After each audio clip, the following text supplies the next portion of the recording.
ব্রাজিলের 2026 হেক্সা জয়ের স্বপ্ন তবে মাঠের লড়াই শুরুর আগেই শেষ হয়ে গেল।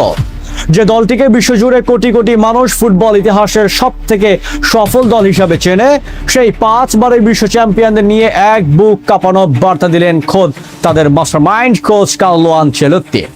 বিশ্ব ফুটবলের অন্যতম সেরা টেকটিশিয়ান এমন এক মারাত্মক সত্য স্বীকার করেছেন যা শোনার পর বিশ্বজুড়ে সাম্বা ভক্তদের হৃদস্পন্দন শুরু হয়ে গেছে।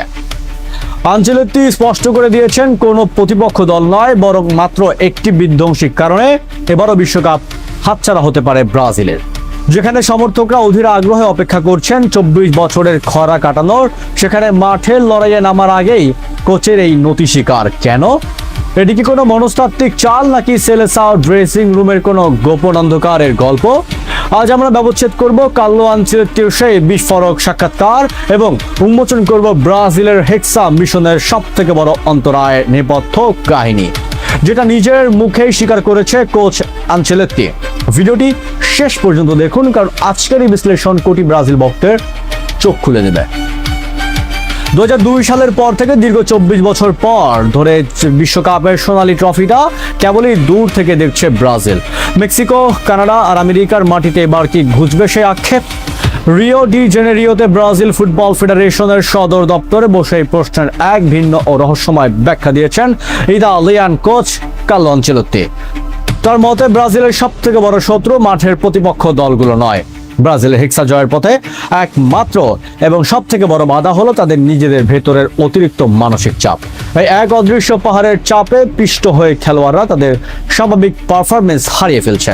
আনচেলত্তির এই ব্যাখ্যার গভীরতা অনেক বেশি। তিনি বলেন, ব্রাজিলিয়ান ফুটবলের মূল শক্তি হলো আনন্দ, শান্তিক ড্রিবলিং এবং সৃজনশীলতা, যাকে পুরো বিশ্ব সাম্বা স্টাইল নামে চেনে। কিন্তু সাম্প্রতিক সময়ে হেক্সা জয়ের এই অতি প্রত্যাশা খেলোয়াড়দের ওপর এতটাই মানসিক চাপ তৈরি করছে যে তারা ফুটবল উপভোগ করার স্বাভাবিক মানসিকতাই হারিয়ে ফেলেছে। মাঠে সামান্য একটা ভুল হলেই খেলোয়াড়রা সেটাকে এক বিশাল বিপর্যয় হিসাবেই ধরে নিচ্ছেন, যা চেইন রিঅ্যাকশনের মতো পুরো দলের খেলায় নেতিবাচক প্রভাব ফেলছে। এই মনস্তাত্ত্বিক জটিলতা কাটাতে আনচেলত্তি এবার এক বিশেষ কালেকটিভ রুটিন বা যৌথ নিয়মের পরিকল্পনা করছেন, যাতে চাপের বোঝা কোনো একক খেলোয়াড়ের উপর না পড়ে পুরো দলের উপর ভাগ বসে যায়। আসন্ন 2026 বিশ্বকাপে ব্রাজিল লড়বে সি গ্রুপে, যেখানে তাদের প্রতিপক্ষ মরক্কো, হাইতি এবং স্কটল্যান্ড। আগামী 13 জুন মরক্কোর বিপক্ষে ম্যাচ দিয়ে মাঠে নামবে সেলেসাওরা। কাগজে কলমে গ্রুপটি সহজ মনে হলেও ফুটবল বিশ্লেষকরা বলছেন আসল পরীক্ষা হবে নকআউট পর্বে, আর সেখানে বড় ভূমিকা রাখবে এই মানসিক শক্তি। আনচেলত্তি অবশ্য সাফ জানিয়ে দিয়েছেন, যিনি ব্রাজিলের ঐতিহাসিক সাম্বা ফুটবল বদলে ইউরোপীয় রক্ষণাত্মক দল বানাতে চান না তিনি, বরং সেই চিরায়ত ছন্দের সাথে আধুনিক ফুটবলের গতি ও শৃঙ্খলা এক নিখুঁত সমন্বয় ঘটাতে চান। আসলেই তো প্রতিটা বিশ্বকাপ আসে আর কোটি ব্রাজিল ভক্তের চোখ অশ্রু সজল করে দিয়ে চায়। বিগত কয়েকটি বিশ্বকাপে কোয়ার্টার ফাইনাল বা সেমিফাইনালের সেই বিদায়ের দৃশ্যগুলো এখনো তাজা ক্ষত হয়ে আছে ফুটবল প্রেমীদের হৃদয়ে। মাঠে যখন সাম্বা জাদুকররা অতিরিক্ত চাপের মুখে দিশাহারা হয়ে কান্নায় ভেঙে পড়েন, তখন টিভির ওপরে থাকা কোটি ভক্তের বুকটাও ভেঙে যায়। ফুটবলকে যারা স্রেফ একটি খেলা নয়, বরং নিজেদের জীবনের আনন্দ মনে করে, সেই ব্রাজিলিয়ানদের জন্য এই বিশ্বকাপ এক অগ্নি পরীক্ষা। কার্লো আনচেলত্তির এই সতর্কবার্তা হয়তো নিরাশাজনক, কিন্তু এটাই রূঢ় বাস্তবতা। যদি তরুণ সেলেসাও দলটা নিজেদের ভেতরের ভয় আর চাপকে জয় করতে না পারে, তবে হলুদ জার্সির সেই চেনা হাহাকার আবারও দেখতে হবে বিশ্বকে।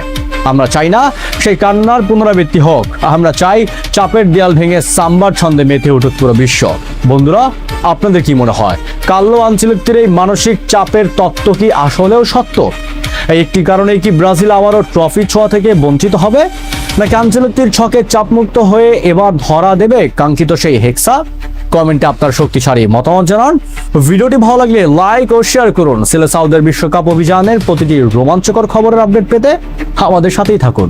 ধন্যবাদ।